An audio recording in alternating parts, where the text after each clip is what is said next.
안녕하세요. 절대값TV의 명품 PD 한PD입니다. 자, 전월세 신고제가 6월부터 시행이 되었습니다. 전월세 신고제가 갖는 의미, 자, 그 정치적 의미, 그리고 전월세 신고제의 어떤 파장, 자, 그런 것에 대해서 한번 심도 있게 한번 이야기해 보겠습니다. 임대차 보호 3법 중에 하나인 자, 마지막 법 전월세 신고제가 6월 달에 시행을 하고 있습니다. 시행을 하겠다고 합니다. 자, 국토부 부동산 거래 신고법 하위 법령을 입법 예고했고 6월부터 시행되고 수도권과 광역시 그리고 세종시 자 그리고 도의 시단위라는 얘기죠. 자, 그런 곳에서 먼저 시행을 하겠다고 합니다. 자, 시행 대상은 모든 주택임대차 보호법을 적용받는 모든 주택 그리고 고시원 등 비주택도 신고 대상이다. 대부분이 신고 대상이다라고 보시면 되고 임대차 보증금일 6천만 원 초과하거나 월세가 30만 원 넘기면 신고해야 된다. 자, 이 정도 이런 내용입니다. 시행령 내용을 보면 임대인과 임차인의 공동 신고가 원칙입니다. 이게 그러나 둘 중 한쪽이 신고를 할 수 있고 그리고 중개사에 위임을 해도 가능하다. 자, 그리고 관할 읍면동의 주민센터에 신고하시면 되는 겁니다. 자, 그리고 온라인으로도 가능하다. 자, 그리고 이게 30일 이내에 지자체에 신고해야 된다. 이게 중요한 거예요. 30일 이내에. 자, 안 그러면 과태료를 맞는다는 거죠. 자, 허위 신고하면 과태료를 맞아요. 자, 임대차 계약을 허위 신고하면 100만 원의 과태료. 자, 그리고 미신고. 자, 이 허위 신고라는 것은 금액에 대한 허위 신고를 하면 과태료를 맞는다는 거죠. 자, 그러니까 허위 신고하면 큰일 납니다. 상대방에서 이제 신고를 할 수 있겠죠, 나중에. 자, 미신고의 경우, 미신고는 이제 신고를 안 한 경우에 기간과 계약 금액에 따라 4만 원에서 100만 원 정도. 자, 이것은 이제 유동적이라는 얘기죠. 전월세 신고제는 임대차 3법의 완성이에요. 이 제도 자체가 임대소득 과세를 위한 것은 아니라고 강조하고 있어요. 그래서 활용할 계획은 없다라고 강조를 하고 있어요. 현재 그렇다는 거죠, 현재. 자, 미래는 알 수가 없는 거죠. 자, 작년에 그 전월세 신고제, 계약갱신 청구권, 전월세 상한제, 자, 이렇게 해서 임대차 보호 3법이 완성이 됐다라는 거예요. 자, 이렇게 임대차 보호 3법의 의도는 결국은 임차인을 보호하는 거예요. 임차인을 보호. 자, 임차인을 보호하는 게 이 3법의 의도다라고 보시면 될 것 같아요. 전월세 신고제의 순기능을 한번 보시죠. 자, 일단 전월세 신고제가 본격 시행되면 어떤 그 지역별로 정확한 전월세 정보가 이제 구축이 되는 거예요. 말 그대로 뭐 다세대, 다가구, 뭐 모든 게 이제 이 데이터로 들어오니까 확실한 정보가 구축이 된다. 그러니까 이제 임대차 시장이 투명해지고 적정 가격이 거래가 된다.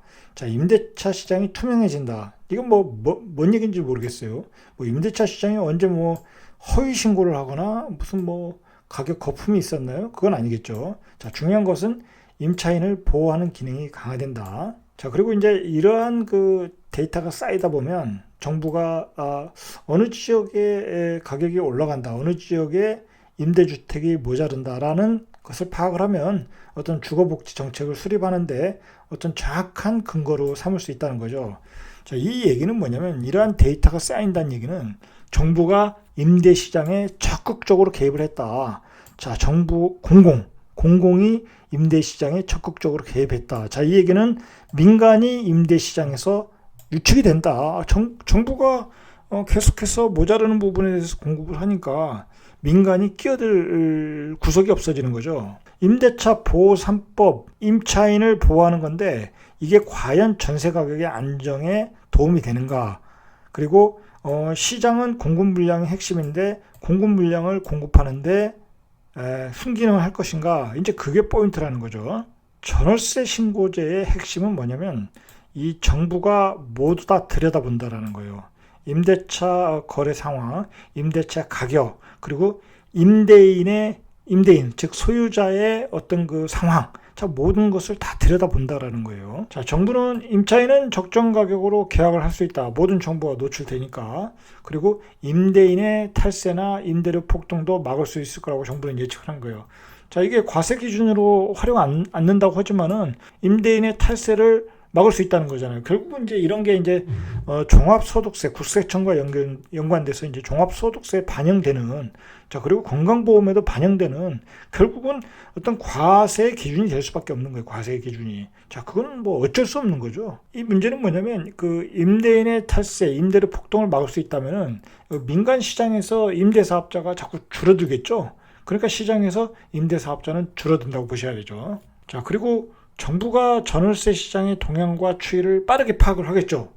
당연히 이제 가격이 올라가는 게 보이고 어떤 그 임대 가구의 숫자가 정확히 노출되니까 정확히 어떤 모자라는 공급량을 파악을 할 수가 있어요. 자, 그런데 문제는 이 주택은 공급이 될 수가 없는 거예요. 공장에서 찍어낼 수가 없는 거니까 그러면 여기다 추가로 뭘 공급해야 되겠네? 그러면 2, 3년이 걸리니까 그래 결국은 이것도 대응은 늘 수밖에 없고 결국은 민간 임대 사업자가 줄어들기 때문에 공급량은 말라가고 실제 현실적인 대응은 어렵다. 그러니까 전세 가격 폭등에 대해서 어떤 순간 어떤 그 시기적으로 모자라는 부분에 대해 모자라는 이유 때문에 전세 가격이 폭등하는 것에 대해서 어쩔 수 없다라는 거, 막을 수가 없다. 자, 결국은 정부가 계속 내놓는 것은 규제예요, 규제. 자, 규제의 덫이라는 거예요. 자, 권대중 명지대 부동산학과 교수님이 말씀하신 게 뭐라고 했냐면 시장에서 보면 규제가 하나 더 늘어났다는 거예요. 규제가 하나. 이런 사적 계약까지도 모두 정부가 들여다본다는 거죠. 이 어떤 자본주의, 자유주의 경제에서는 맞지 않는다라는 거, 맞지 않는다. 자, 그래서 장점만 얘기할 수 없다. 그래서 또 다른 그 규제의 덫이 시장의 생태계를 파괴할 수 있다라는 거예요. 시장의 규제의 덫은 시장의 생태계를 파괴한다. 자, 공급 물량을 줄어들게 한다. 자, 이제 그런 얘기예요. 자, 그리고 이제 내가 뭐 임대를 놔봤자 뭐 말 그대로 내가 얼마의 자산을 가지고 있다라는 게 다 노출되고 그게 세금으로 부과된다고 하면 임대 사업을 할 필요가 없겠죠. 자, 민간 공급이 위축된다. 자, 심교원 교수님이 이제 말씀하셨어요. 자, 제도의 장점에도 불구하고 자, 시장에서는 새로운 규제로 받아들여 전월세 공급이 위축될 것이다라는 거죠. 자, 신고제를 통해 지역별 거래 건수와 금액이 노출되면 민간은 공급 물량이 줄어들 수밖에 없어요. 그렇잖아요. 공급 물량이 많다는데 내가 건설업자들이 굳이 공급을 하겠습니까? 안 하겠죠. 그리고 공급을 안 하는 이유는 민간 임대 사업자들이 매수를 해서 그걸 시장에 민간 임대로 내놔야 되는데 민간 임대 사업자들이 매입할 생각이 없다면 공급 물량이 줄어들 수밖에 없다는 거죠. 자, 그러니까 이게 결국은 통계의 역설이 되는 거예요. 그러니까 시장에 이렇게 통계가 명확하게 나오는 것도 데이터가 있는 것도 그렇게 이로운 것만은 아니라는 거죠. 자, 그런데 정부가 이런 정책을 이렇게 이런 방향으로 나가는 것은 지금의 좌파 정부는 다주택자를 원하지 않아요. 다주택자들이 집을 사서 그것을 임대를 놓고 거기서 이익을 가져가는 것을 원하지 않아요. 그건 불로소득이라는 거예요. 불로소득. 노동을 하지 않고 벌어가지 않았냐. 자, 그러니까 다주택자가 모든 이익을 다 가져간다. 이거는 못 봐주겠다. 지금 좌파 정부의 정책 이념은 맞지 않는다. 자, 그러니까 송영길 의원인가요?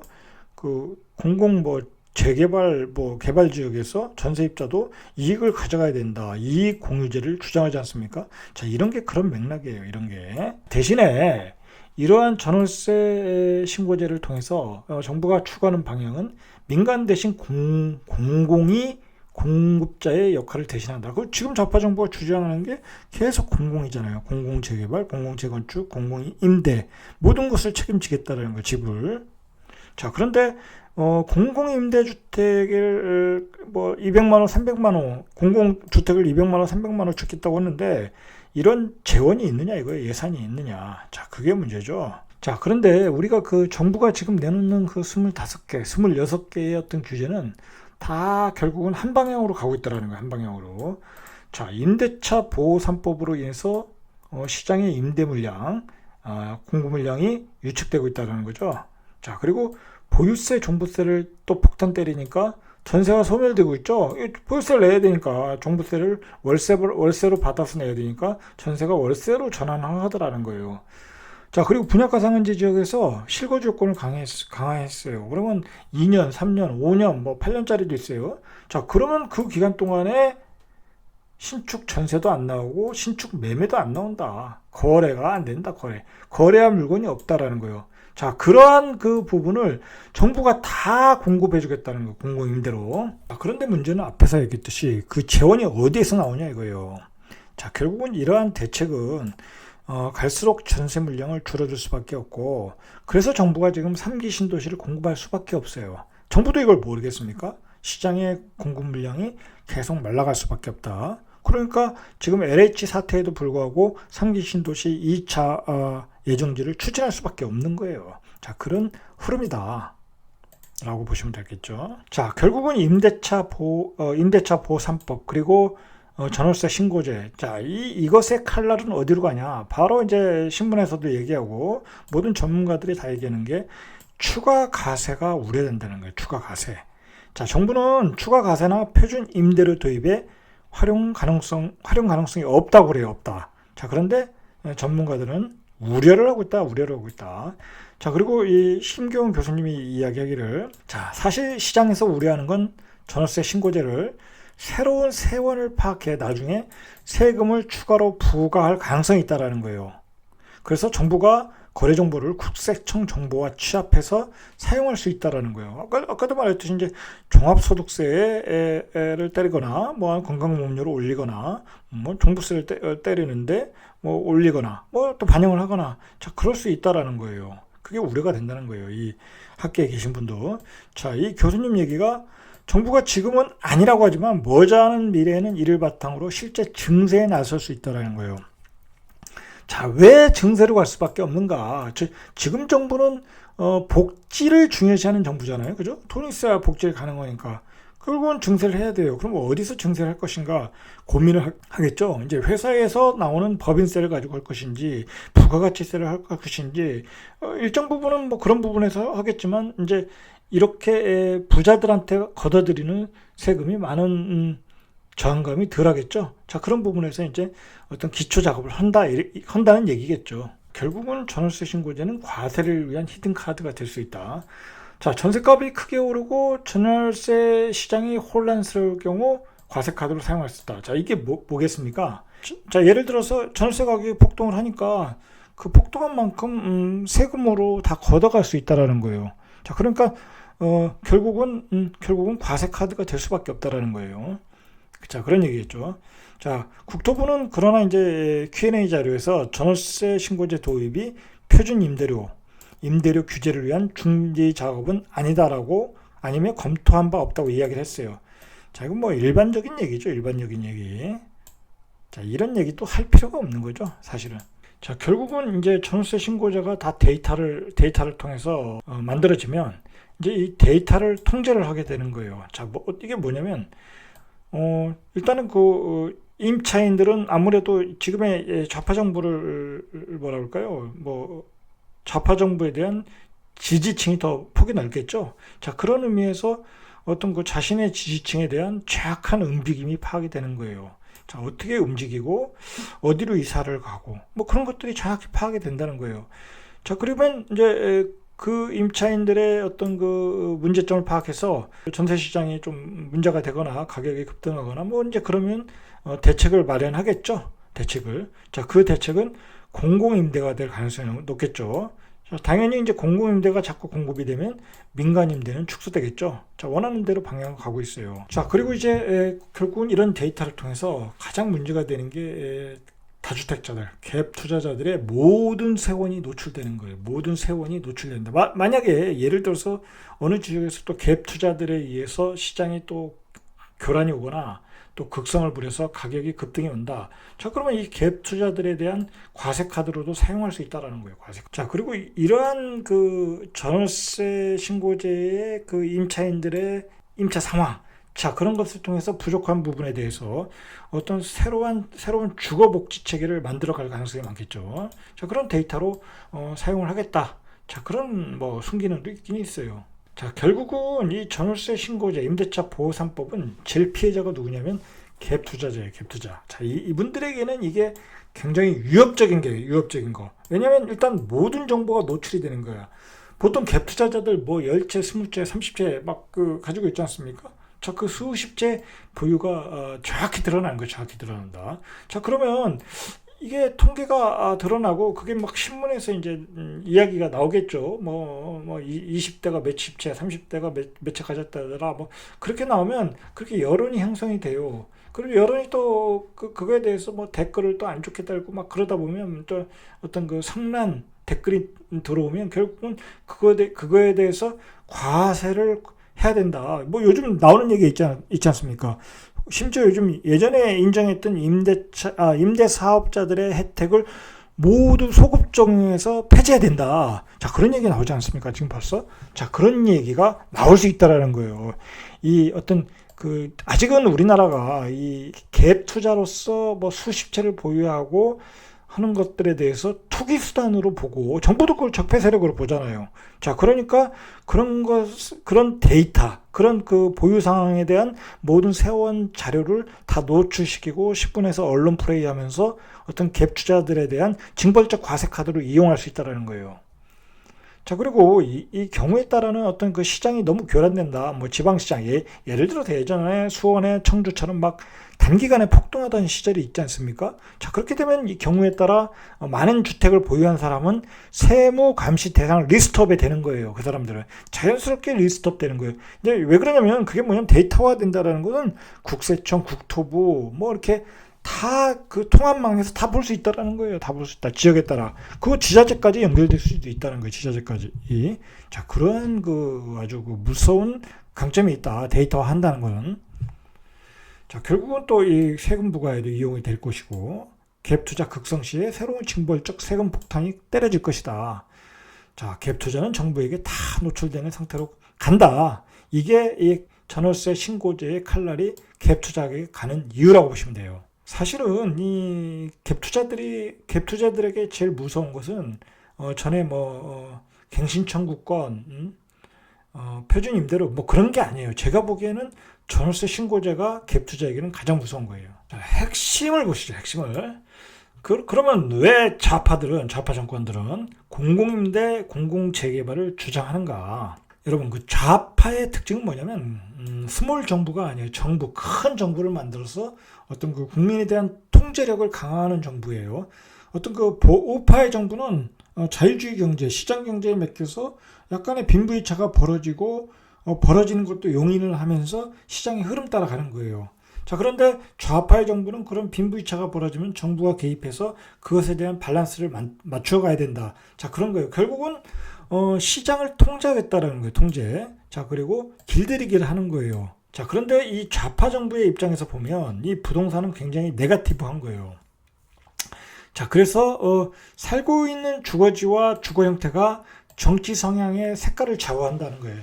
자, 그러니까 우리가 MB 시절의 서울시장과 박원순 시장 때의 서울 주택 정책은 판이하게 달랐다는 거죠. 자, MB는 그 낡은 주택을 부시고 뉴타운을 만들어서 새로운 주거지를 만들려고 했고, 자, 그렇게 되면 이제 자산 가치가 올라가고 그 사람들은 보수화가 되는 거예요. 그러나 박원순 시장 입장에서는 자산 가치가 그 낡은 주택을 부시고 자산 가치가 올라가면 그 사람들이 보수화되면 좌파 세력을 지지하지 않겠죠. 자, 그러니까 그런 성향에 따라 달리 간다. 자, 그러니까 좌파 정부 입장에서는 민간 임대주택 개발이 달갑지가 않은 거예요. 자, 좌파 정부 입장에서는 국가가 모든 것을 지원해주는 시스템으로 가길 원해요. 자, 주거도 정부가 해결해 줘야 된다. 그렇게 보는 거예요. 공공 임대를 통해서. 자, 그리고 태어나면 이제 요즘 뭐 유치원부터 무상급식인지 모르겠는데 유치원도 무상급식을 추진하고 있죠. 자, 그리고 이제 무상교육. 자, 그리고 뭐 우리나라의 최대 강점인 의료보험. 요즘 의료보험이 굉장히 좋아졌죠. 뭐 대한민국에서 암 걸려도 의료비가 그렇게 많이 안 들어가요. 자, 그리고 이제는 경기도에서 이제 시행을 하는데 청년이 되면 기본소득 뭐 1년에 한 100만 원 주나요? 자, 이제 청년이 돼도 100만 원이 나와요. 자, 그리고 고령이 되면 고령연금도 받아요. 자, 그러니까 태어나면서부터 집 걱정하지 말아라. 그 다음에 교육도 걱정하지 말아라. 학교 가면 밥도 주고, 그리고 직장에 취업 못할 동안에 어떤 기본소득도 주고, 고령이 되면 또 고령연금도 주고. 자, 결국은 좌파는 이렇게 무상으로 길들이기를 가는 거예요. 길들이기. 자, 그렇다는 거예요, 이게. 자, 우리가 이 시점에서 이러한 그 복지 정책이 풀어주는 포퓰리즘의 상태에서 우리가 한번 IMF의 경고를 한번 생각을 해봐야 돼요. 자, IMF는 고령화와 관련된 의료비 및 기타 부채가 향후 한국 재정에 부담이 된다는 거예요. 자, 의료비도 이야기했어요. 의료비도 만만치 않다라는 거예요, 지금. 자, 고령화. 자, 우리가 지금 그 여성 1인당 평생 낳을 것으로 예상되는 자녀의 수를 계산해 봤는데, 현재 합계 출산율이 0.84. 한 명도 출산 안 하고 있다. 한 명도. 자, 그럼 인구가 감소되겠죠? 감소되면 나라는 소멸하는 거예요. 2018년에 0.98에서 지금 2020년 0.84. 한 명 이하로 떨어졌다는 거예요. IMF는 이것을 경고하고 있는 거예요. 생산 가능한 인구가 떨어지고 있다. 복지에 많이 필요한 고령화는 늘어나고 있다. 국가 재정이 위험하다라는 얘기예요. 자, 문재인 정부 들어서 이 국가 부채 얘기가 많이 나오고 있어요. 이제 국가 부채가 많이 늘었죠. 거기에다 또 코로나 바이러스가 생기면서 재난지원금 지급하고 뭐 그러다 보니까 부채가 많이 늘었어요, 지금. 지금 예산정책처는 그 2040년 합계 출산율이 0.84에서 0.73까지 하락할 거라고 그래요. 자, 그리고 생산 연령 인구가 15세에서 64세. 자, 100명당 부양 인구가 2020년에 39.7, 한 약 40명인데 2040년 되면 76명, 거의 두 배로 급증을 한다. 자, 돈 버는 사람은 없고 부양해야 될 사람은 많다. 그러니까 당연히 정부의 부채 비율은 급격하게 늘어날 것이다.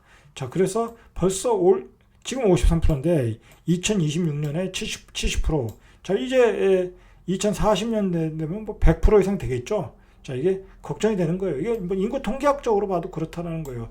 자, 그런 시점에서 무리한 재정 정책이 맞느냐? 이제 우리가 한번 생각을 해봐야 돼요. 자, 국가가 모든 것을 책임을 지면 결국 부채가 늘어나는 거예요. 근데 과연 늘어나는 재정을 감당 가능하냐? 생산 연령 인구가 줄어드는데 이 부채를 누가 책임을 지느냐 이거예요. GDP가 줄어드는데. 자, 전월세 신고제를 이야기하다가 왜 갑자기 이 부채, IMF의 경고까지 갔냐? 자, 결국은 우리가 봤듯이 복지, 지금 좌파 정부의 무상 정책, 자, 그런 복지 정책을 추진하기 위해서는 증세로 갈 수밖에 없는 거예요. 자, 그런데 이 증세라는 것은 좌파 정부 입장에서는 부자들에게서 가져와야 되겠죠. 증세를 할 수밖에 없는 거예요. 그럼 부자들이 가지고 있는 게 책은 뭐냐? 결국은 고가주택 또는 다주택자예요. 고가주택이나 다주택에서. 자, 그러기 위해서는 결국 통계 자료가 필요한 거예요. 다주택자들이 어떻게 어느 정도의 집을 가지고 있고 어느 정도의 월세를 받고 있고 어느 정도의 전세 레버리지를 갖고 집을 소유하고 있는지 정확히 알 필요가 있다. 자, 그래서 전월세 신고제가 필요했던 거예요. 결국은 전월세 신고제는 증세를 위한 자료라고 보셔야 되는 것 같아요. 자료라고 봐야 된다. 하여튼 저는 그렇게 생각합니다. 저도 제가 궁금한 게 뭐냐면 우리의 상황에서 좌파가 정권을 자꾸 끌고 나가는 게 좋냐, 우파가 정권을 끌고 나가는 것이 좋냐. 자, 그것에 대해서 항상 고민을 해요. 저는 한 고민을 해봤어요. 자, 좌파가 앞으로 우리 이 대한민국을 끌고 나갈 것인지, 그렇게 해서 우상향할지, 우파가 우상향할지, 자, 이거는 이제 모르는 거예요. 아직 모르는 거예요. 자, 그것은 각자 생각해 보셔야 된다는 얘기예요. 우리가 고민해야 될 숙제예요, 숙제. 자, 우파한테 한 번은 맡겼어요. 자, 그랬더니 부패했죠, 부패. 자, 부패해서 대응했죠. 그래서 좌파에게 넘겨줬어요. 자, 그러나 이제 무능하다는 얘기를 많이 듣잖아요. 좌파하면 내로남불. 자, 그 민생 문제가 너무 이야기됐다. 그래서 부동산 가격 폭등하고 그다음에 이제 백신 접종도 요즘 문제가 되고 있고, 자, 여러 가지 문제가 있다. 자, 그러니까 한 번씩은 다 줘봤는데 별 볼 일 없더라. 별 볼 일 없더라. 자, 그런데 지금 국가 부채는 늘어나고 퍼주기는 이제 이미 어려워지는 상황이에요. 벌써 이제 이번에 그 공시지가 환원율을 시키면서 보유세 종부세 폭탄을 맞으면서 난리가 났지 않았습니까? 가렴 주고 조세 저항, 세금 폭탄. 자, 이 결국 증세를 무리하게 피다가 결국은 돈을 거둘 것은 뻔하니까 뭐 법인세를 더 올릴 수는 없잖아요. 결국은 부자들이라고 생각한 사람들에게서 공시지가 환원율을 올려서 세금을 뜯었는데 결국은 그게 부자들만 피해를 본 게 아니라 어떤 중산층들이 다 피해를 보는 중산층 세였다라는 게 문제였다라는 거죠. 자, 어쨌든 이러한 어떤 과정을 통해서 어차피 역사라는 게 민심이 이제 결국은 결정하는 거 아니겠습니까? 균형점을 찾아가는 거예요. 문제가 있으면 우에서 좌로 가고 또 좌가 문제가 있으면 좌에서 우로 가고 자 그렇게 민심에 의해서 우리의 그 역사는 균형점을 찾아갈 것이다 라고 저는 보고 있어요. 자 그리고 이번에 그 선거를 통해서 가장 핵심 이슈가 뭐였냐면 2030의 반란이었잖아요. 자 2030은 말 그대로 지금 지지층의 핵심 지지층이었는데 자 그 사람들이 많이 돌아섰다. 자 그 사람들이 많이 돌아선 이유 중에 하나가 불공정이었어요. 불공정. 자 그런데 여러분 한번 생각을 해보십시오. 저도 젊었을 때 이런 생각을 했어요. 왜 나는 저도 이제 시골에서 이제 서울로 갔으니까 서울로 갔는데 강북에 살면서 그리고 뭐 대학교도 가면서 강남 애들하고 틀리잖아요. 이렇게 강북 스타일과 강남 스타일이. 왜 나는 강남에서 태어나지는 않았지. 후회스럽다 이거죠. 후회스럽다. 내 삶에 대해서 어떤 그 후회를 하는 거죠. 그리고 아버지를 원망을 하는 거죠. 왜 나는 금수저가 아닌가. 왜 나는 강남에 있는 학교에서 졸업을 못했는가. 자, 생각을 했죠. 제가 30세까지 그런 생각을 한 것 같아요. 이제 30세부터 돈을 벌어야 되겠다. 어떤 자립심을 가지면서 그런 생각이 이제 없어졌겠죠. 자, 그런데 제가 나이가 55세인데 요즘 생각하는 게 젊은이들이 불공정하다고 하는데 불공정인데 세상은 원래 불공정한 거예요. 공정하지 않아요. 어떻게 자본주의에서 공정하냐. 세상은 불공정한 게 맞아요. 자, 그게 도가 지나치고 너무 불법을 저지르는 사람은 법의 심판을 받는 거예요. 그러나 평균적으로 봐도 세상은 불공정하다. 태어나는 게 강남에서 태어난 사람 다르고 금수저를 물고 태어난 사람 다른데 어떻게 공정하냐고. 불공정하다. 자, 불공정을 공정으로 만드는 것은 자신이라는 거예요. 자신이 그렇게 만들어 나가는 거예요.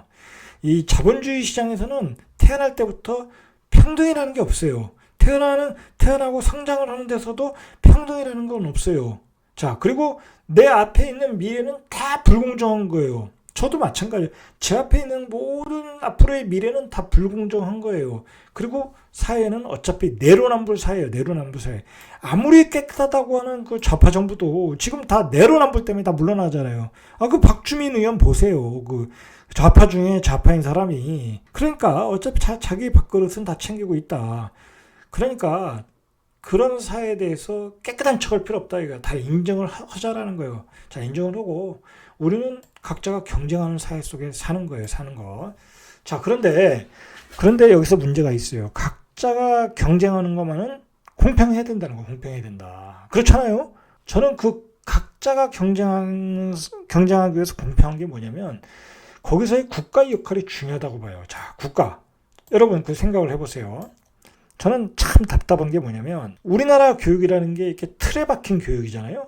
모두가 국민학교 가고 중학교 가고 대학교 가고 고등학교 가고 대학교 가고 대학교도 꼭 인서울을 해야 되고 뭐 떨어지면 지방대를 가야 되고 모두가 그 사회적인 그 어떤 그 틀에 박힌 주어진 그 틀대로 가고 있다라는 걸 가고 있다. 자, 저는 그게 우리나라의 교육에 문제가 있다고 봐요. 자, 대한민국의 교육에서 주식을 가르쳐 줍니까?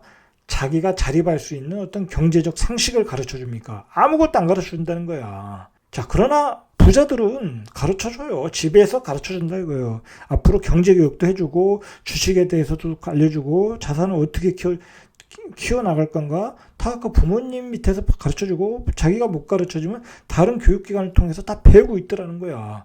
자, 그런데 우리나라의 교육 시스템은 그런 걸 안 가르쳐 줘요. 그냥 평범한 노동자로 살길 원하는 거야. 나의 노동을 팔아서 평범하게 살다가 집값 폭등을 맞이해서 어떤 그 2030 세대가 돼서 모든 것을 포기하고 살게 만드는 그러한 교육 시스템에서 살고 있다, 우리는. 자, 국가는 그런 교육을 하면 안 된다. 우리나라 교육은 그게 잘못됐다는 거예요. 그런 점에서는 분명히 불공평해요. 그러면 그런 교육 시스템에서도 내가 벗어나야 되는 거예요. 내가 창의적이고 사고력 있고 그렇게 나가려고 하면 그런 교육 시스템도 깨고 나가야 된다는 거예요, 제 얘기는. 저는 가끔 보면 예를 들어서 나는 고등학교만 졸업하고 주식을 하겠다. 저 그런 사람 있잖아요. 그 슈퍼개미 중에서도. 자, 그런 사고를 어차피 우리가 자본주의에서 결국은 뭐겠습니까? 성공하려고 하는 거잖아요. 성공. 부자가 되려고 하는 거잖아요. 의사가 되려고 하는 게 어떤 봉사심 그런 거로 되시는 분들은 많잖아요. 다 편안한 삶 그리고 금수저의 삶을 아들에게 물려주기 위해서 다 그런 거 하는 거죠. 변호사도 그렇고. 자, 어차피 우리의 목표는 그 부자가 되는 게 삶의 목표라면 스스로 깨고 나와야 된다. 국가가 그런 역할을 못 해주면, 자, 스스로 깨어나서 그런 틀을 부시고 창의적인 삶을 찾아 나서야 불공정한 것을 공정하게 끌고 나갈 수 있는 거예요. 자, 사회가 불공정하는 것은 변하지 않아요. 내가 극복해야 될 문제라는 거예요. 내가 극복해야 될 문제. 자, 어쨌든 결론적으로 전월세 신고제는 결국은 증세를 위한 어떤 그 데이터가 될 것이다. 자, 결국은 부자들, 다주택자들에게 칼날을 겨눌 가능성이 많다. 좌파 정부의 특징상 그렇게 할 수밖에 없어요. 자, 결국은 그래서 그거에 대한 어떤 대비를 좀 하셔야 될 것 같아요. 자, 오늘은 여기까지 이상 절대값 튜브의 명품 PD 한 PD였습니다.